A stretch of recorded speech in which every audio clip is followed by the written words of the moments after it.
Hello, हाय, नमस्ते, क्या हाल चाल। स्वागत है आप सभी का आपके अपने YouTube चैनल गुरु मंत्रा में। बच्चों, आज से क्लास काफी ज्यादा महत्वपूर्ण होने वाला है, क्योंकि आज से क्लास में बच्चों हम लोग क्लास 9th मैथमेटिक्स का चैप्टर नंबर 5 यूक्लिड की ज्यामिति का परिचय कंप्लीट करने वाले हैं। मेरे बच्चों, आज के सेशन के बाद तुम्हें तुम्हारे फाइनल एग्जाम में 3 से 4 नंबर तो इजिली मिल जाएंगे। इजिली क्यों? क्योंकि चैप्टर ही बहुत ज्यादा आसान है। तो चलो फटाफट से चैप्टर को शुरू करते हैं और देखते हैं कि हम लोग सबसे पहले यूक्लिड की ज्यामिति के परिचय में सबसे पहले बच्चों हम लोग ज्योमेट्री या फिर ज्यामिति के बारे में पढ़ते हैं। ठीक है, इसका मीनिंग क्या होता है पहले हम लोग इसे समझते हैं। तो मेरे बच्चों ध्यान से देखो, है ना, ध्यान से देखो इसका मीनिंग क्या होता है। मेरे बच्चों, ज्यामिति या फिर ज्योमेट्री ग्रीक देश का कोई दो वर्ड है, जियो और मेट्रियन, है ना। जियो और मेट्रियन से मिलकर बना है। मेरे बच्चों ध्यान से देखो, ज्यामिति ज्योमेट्री शब्द ग्रीक भाषा के दो शब्द जियो, याद रखना, यहां से भी क्वेश्चन आता है। जियो और मेट्रियन, है ना, कोई दो वर्ड जियो और मेट्रियन कहां का? ग्रीक का, है ना, से मिलकर बना है। तो मेरे बच्चों, जियो का अर्थ होता है पृथ्वी। ये कौन से जियो की बात कर रही है? तो मेरे बच्चों, जो टेलीकॉम कंपनी है जियो, उसकी बात नहीं हो रही है ना। जियो, ग्रीक में हम लोग पृथ्वी को जियो कहते हैं, जैसे हमारे पृथ्वी को हम लोग अर्थ कहते हैं। ठीक है, उसी तरह ग्रीक में जियो का मतलब होता है पृथ्वी। क्लियर हो गया? अब जो मेट्रियन है इसका मतलब होता है मेरे बच्चों मेजर करना। क्या होता है? मेजर करना या फिर मापना। ठीक है, मेजर करना या फिर मापना। तो हम लोग ज्यामिति का मतलब क्या समझे? पृथ्वी को मापना। ठीक है, पृथ्वी का परिमाप निकालना, पृथ्वी का क्षेत्रफल निकालना है, ये पृथ्वी को कुछ भी करना, लेकिन मापना होता है। तो मापना में बहुत कुछ हो सकता है। ठीक है, तो सिंपल सा मतलब हो गया मेरे बच्चों, जब भी तुमसे कोई पूछे कि ज्यामिति या फिर ज्योमेट्री का मतलब क्या होता है, तो तुम बता देना कि पृथ्वी का मेजरमेंट, पृथ्वी को मापना ही क्या कहते हैं? ज्योमेट्री। अब हम लोग समझते हैं आगे। तो ध्यान से देखो, फादर ऑफ ज्योमेट्री किसे कहा जाता है मेरे बच्चे? यहां से क्वेश्चन आता है ना। फादर ऑफ ज्योमेट्री किसे कहा जाता है? तो याद रखना, हम लोग यूक्लिड्स को कहते हैं। ठीक है, किसे कहते हैं? यूक्लिड को हम लोग कहते हैं फादर ऑफ, क्या बोलते हैं? ज्योमेट्री। बस इतना याद रखना। ठीक है, अब आगे देखो, या फिर तुमसे कहा जाए कि ज्यामिति के जनक कौन है, तो क्या कह दोगे? बस यूक्लिड को कहते हैं क्या है? ज्यामिति के जनक है। अब मेरे बच्चों आगे बढ़ते हैं। अब ध्यान से देखो, हम लोग आज के क्लास में हम उन सभी इंपॉर्टेंट वाले टॉपिक को कवर करेंगे। ठीक है, जो तुम्हारे एग्जाम के पॉइंट ऑफ व्यू से महत्वपूर्ण है। बाकी बहुत सारे पॉइंट है जो एग्जाम में नहीं पूछे जाते हैं और तुम्हारे भी कोई काम के मतलब नहीं है, तो हम लोग पॉइंट टू पॉइंट बात करेंगे मेरे बच्चों। ध्यान से देखो, अब सुनो, यहाँ पर समतल आकृतियों की ज्यामिति को, है ना, यूक्लिड ज्यामिति के नाम से जाना जाता है। याद रखना। ठीक है, क्या नाम से जाना जाता है? यूक्लिड ज्यामिति। मतलब क्या? तुमसे पूछ दे कोई कि यूक्लिड ज्यामिति में हम लोग किसके बारे में पढ़ते हैं, तो मेरे बच्चे याद रखना, समतल आकृति, है ना, समतल आकृति। यह क्वेश्चन इंपॉर्टेंट है ना। यहां से पूछा जा सकता है कि बताओ कि यूक्लिड की ज्यामिति में हम लोग किन आकृतियों के बारे में अध्ययन करते हैं? तो क्या कहोगे? समतल आकृतियों के बारे में हम लोग क्या करते हैं? पढ़ाई करते हैं। ठीक है, क्या करते हैं? Plain figure. ठीक है, क्या होता है? प्लेन फिगर, यानी कि समतल आकृति। अब पूछोगे समतल आकृति क्या होता है? ठीक है, तो तुम अच्छे से जानते हो, तुम कमेंट में बताओ कि समतल आकृति किसे कहते हैं। ठीक है, अगर नहीं आता है तो भी पूछ लेना, उसे मैं क्लियर कर दूंगा। अब ध्यान से देखो, उनका एक बहुत ही ज्यादा फेमस बुक है मेरे बच्चों। यह क्वेश्चन भी काफी ज्यादा महत्वपूर्ण है ना, बहुत ज्यादा इंपॉर्टेंट। इसे तो वेरी वेरी कर लो। ठीक है, तुमसे एक क्वेश्चन पूछा जाएगा कि उनकी प्रसिद्ध पुस्तक, है ना, का नाम क्या है? तो बोलोगे बच्चों एलिमेंट्स। क्या नाम है? यूक्लिड का एक प्रसिद्ध, बहुत ही ज्यादा फेमस बुक का नाम क्या है? उसे हम लोग कहते हैं एलिमेंट्स, है ना, तत्व। क्या बोलते हैं? एलिमेंट्स। नाम याद रखना, एलिमेंट्स या फिर तत्व। क्लियर है? एलिमेंट्स या फिर तत्व, याद रखना। जिसमें टोटल मेरे बच्चों 13 चैप्टर है। कितने चैप्टर है? 13 चैप्टर है, टोटल 13 चैप्टर है। याद रखना यहाँ पर कि तुमसे कोई पूछे कि यूक्लिड के ज्यामिति, यूक्लिड की एक पुस्तक है, ठीक है, उसका नाम बताओ, तो नाम है एलिमेंट्स या फिर तत्व। उसमें पूछा जाए कितने चैप्टर है, तो मेरे बच्चों यहाँ पर तुम्हें बताना पड़ेगा टोटल 13 चैप्टर है। ठीक है, अब हम लोग समझते हैं एक्सियम्स का मतलब क्या होता है, अभिग्रहित का मतलब क्या होता है। ध्यान से देखो, है ना, अभिग्रहित का मतलब, और सारा का सारा कहानी, सारा का सारा खेल यहीं से शुरू होता है मेरे बच्चों। क्लियर है? अब ध्यान से सुनो, तुमसे अगर एक बात पूछा जाए कि सूरज जो है पूर्व दिशा से निकलती है, तो तुम मान लेते हो। तुमसे कहा जाए प्रूव करो तो कैसे कर पाओगे, हमसे कहा जाए प्रूव करो तो कैसे हम लोग कर पाएंगे। किसी से भी कहा जाए, दुनिया का कोई भी इंसान यह प्रूव नहीं कर सकता है कि सूरज पूर्व से निकलती है। ठीक है, हम लोग मान लेते हैं, हमारी मान्यता है। तो बच्चों इस तरह के चीजों को हम लोग जब मान लेते हैं, जब हमें किसी भी चीज की प्रूफ की जरूरत नहीं पड़ती है, हम लोग कोई भी चीज को आसानी से मान लेते हैं, तो उसे हम क्या कहते हैं, एक्सियोम्स कहते हैं या फिर अभिग्रहित कहते हैं। बस इतना याद रखना, ठीक है। तो ध्यान से देखो, एक ऐसी मान्यता है ना, क्या है, ध्यान से देखो क्या होता है। यह एक ऐसी मान्यताएं है, याद रखना, मान्यता है जो सार्वभौमिक होती है। मतलब क्या, यूनिवर्सल ट्रूथ होती है, यानी कि हमारे देश के लिए सही है तो बाकियों देश के लिए सही है। जैसे तुमसे कहा जाए 2+2 कितना होता है मेरे बच्चों, तो 4 होता है, तो तुम मान लेते हो, है ना, मान लेते हो 2+2 4 होता है। 3+3 कितना होता है, 6 होता है। भले ये चलो प्रूव कर सकते हैं, लेकिन हम लोग क्या करते हैं, मानते तो है ना, ठीक है। तो उसी तरह जैसे तुमसे एक बात कहा जाए, ठीक है, तुमसे एक बात कहा जाए कि हम लोग 2 का पावर ऐसे लिखते हैं, हम लोग 2 का पावर को ऐसे क्यों नहीं लिख सकते हैं। तो तरीका हो गया, पहले के मैथमेटिशियन ने लिखने का तरीका बता दिया, तो हम लोग मान लिए कैसे लिखना है, ठीक है। तो कुछ इसी तरह का चीज है बच्चों, एक ऐसा कथन, ध्यान से देखो, है ना, क्या है, एक ऐसी मान्यता या फिर एक ऐसा कथन जो सार्वभौमिक सत्य होती है, यूनिवर्सल ट्रूथ होती है, इन्हें प्रूव करने की आवश्यकता तो बिल्कुल नहीं होती है। याद रखना, इन्हें प्रूव करने की आवश्यकता तो बिल्कुल नहीं होती है। इसे हम क्या कहते हैं, एक्सियोम्स कहते हैं। तो मेरे बच्चों ध्यान से देखो, एक लाइन यहां से जो कि काफी ज्यादा महत्वपूर्ण है ना, एक लाइन यहां से जो कि काफी ज्यादा महत्वपूर्ण है। वह लाइन क्या है, ध्यान से देखो, वह लाइन है मेरे बच्चों, एक्सियोम्स या फिर अभिग्रहित स्वयं सिद्ध या अभिग्रहित कहा जाता है ना। स्वयं सिद्ध कहते हैं या फिर अभिग्रहित कहा जाता है, जिसे स्वस्पष्ट या फिर सेल्फ एविडेंट, यानी कि सत्य को प्रमाण की आवश्यकता, क्या बात जानते हो सबको, यानी जो सच है उसे प्रूव करने की जरूरत नहीं होती है। तो मेरे बच्चों कुछ ऐसा ही यहाँ भी है, जो सत्य है उसे हमें प्रूव करने की जरूरत नहीं होती है। इन्हें बिना किसी प्रमाण या सिद्ध किए ही हम लोग पूर्ण रूप से सत्य मान लेते हैं, ठीक है, हम लोग सत्य मान लेते हैं। और साथ ही ज्यामिति या फिर ज्योमेट्री में इन्हें स्वयं सिद्ध कथनों को आधार मानकर हम अन्य प्रमेयों का यूज करते हैं। तो तुमसे यहाँ पर क्वेश्चन पूछ सकता है कि एक्सियोम्स को हम लोग प्रूव करते हैं या नहीं करते हैं, क्या यह स्वयं सिद्ध होता है। तो बच्चों जी हाँ होता है। और तुमसे एक क्वेश्चन यहां से भी पूछ सकता है कि जो स्वयं सिद्ध कथन होते हैं या फिर जो एक्सियोम्स होते हैं या फिर जो अभिग्रहित होते हैं, इन्हें हम लोग किसमें यूज करते हैं। तो मेरे बच्चों ध्यान से देखो, इन्हें हम लोग प्रमेय को, है ना, क्या करते हैं, प्रमेय को सिद्ध करने में यूज करते हैं। जैसे तुमसे कहा जाए कि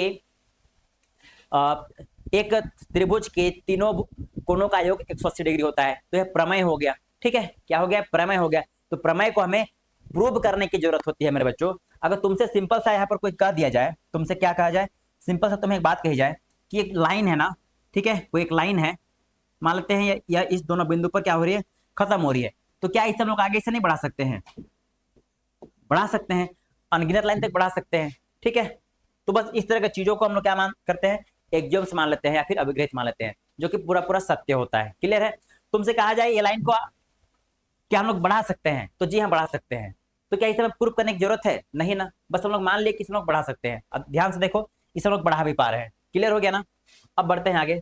तो ध्यान से देखो, यहां पर एक अब से महत्वपूर्ण सारे के सारे 7 एक्सियोम्स है, 7 अभिग्रहित है, सारे के सारे अभिग्रहित महत्वपूर्ण है, एग्जाम में आते हैं, ठीक है।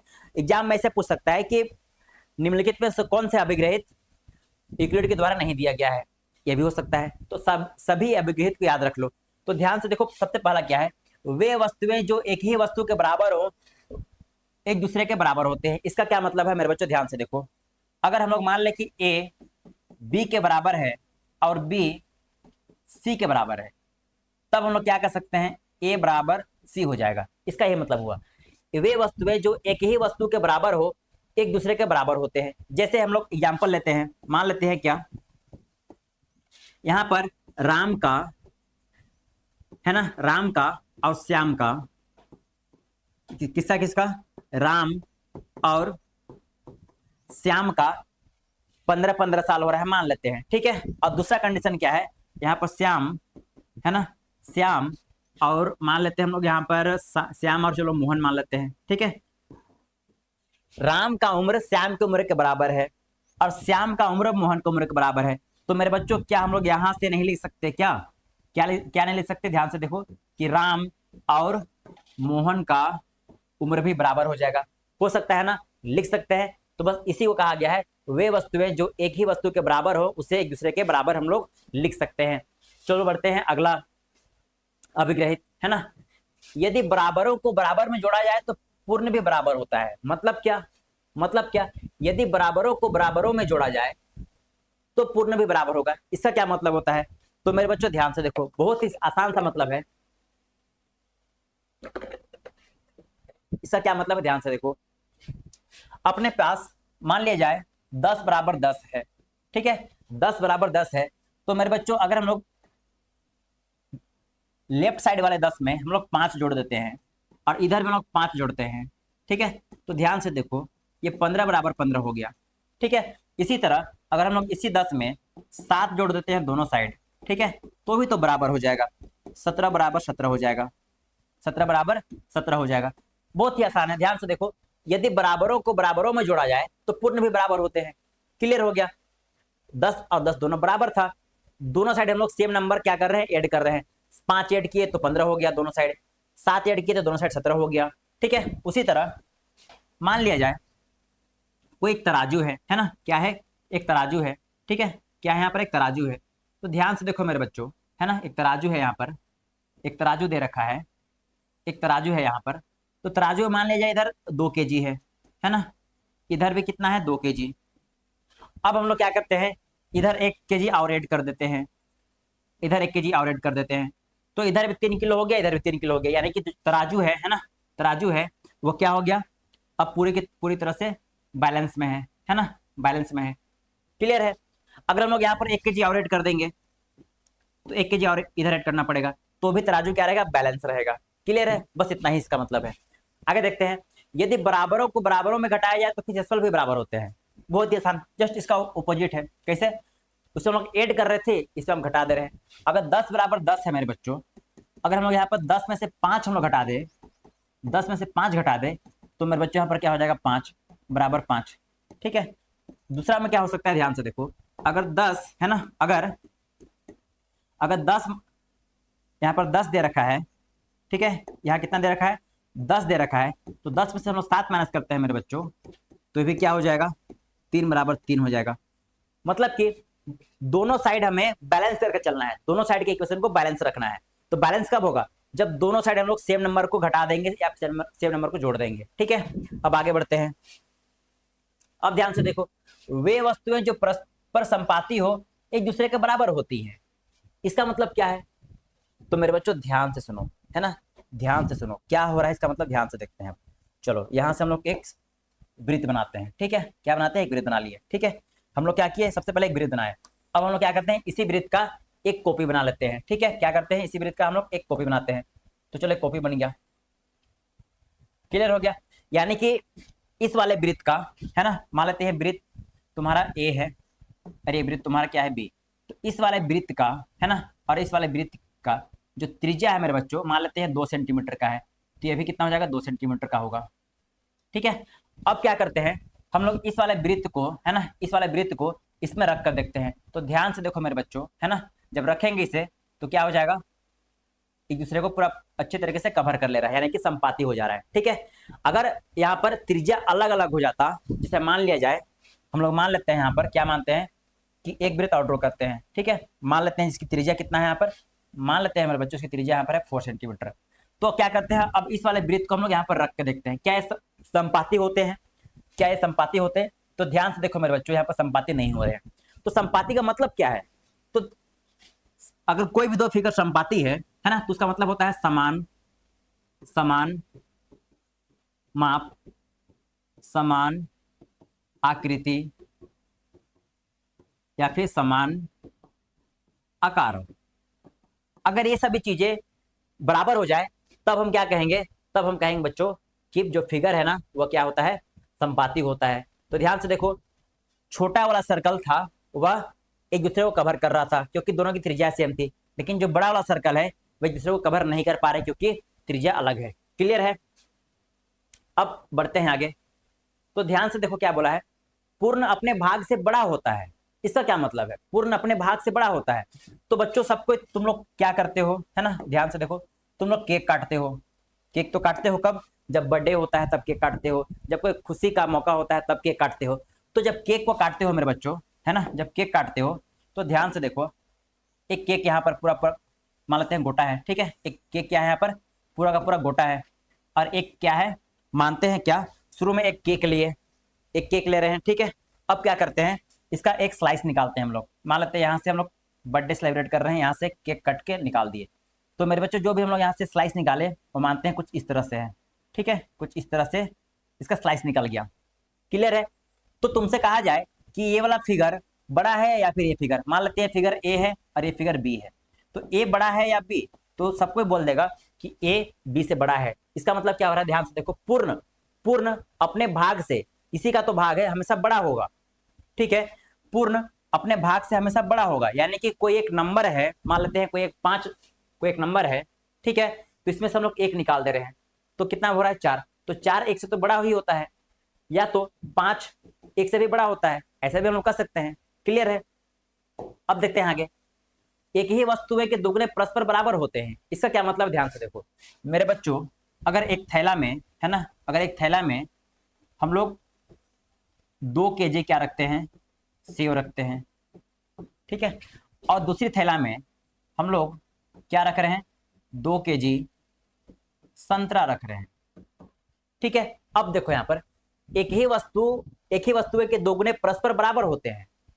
मतलब क्या, अब इस हम लोग दोगुना कर रहे हैं, तो 2 kg हम लोग क्या कर दे रहे हैं, सेव कर दे रहे हैं।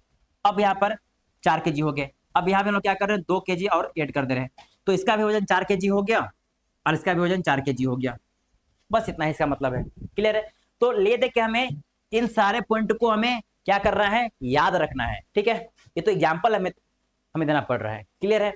अब देखो, एक ही वस्तु के आधे परस्पर क्या होते हैं, बराबर होते हैं। आधे का मतलब क्या है, अब क्या करो, इसी थैला से जो 2 kg का सेव था, है ना, यहां से 1 kg क्या कर दो, निकाल लो, 1 kg निकाल लो।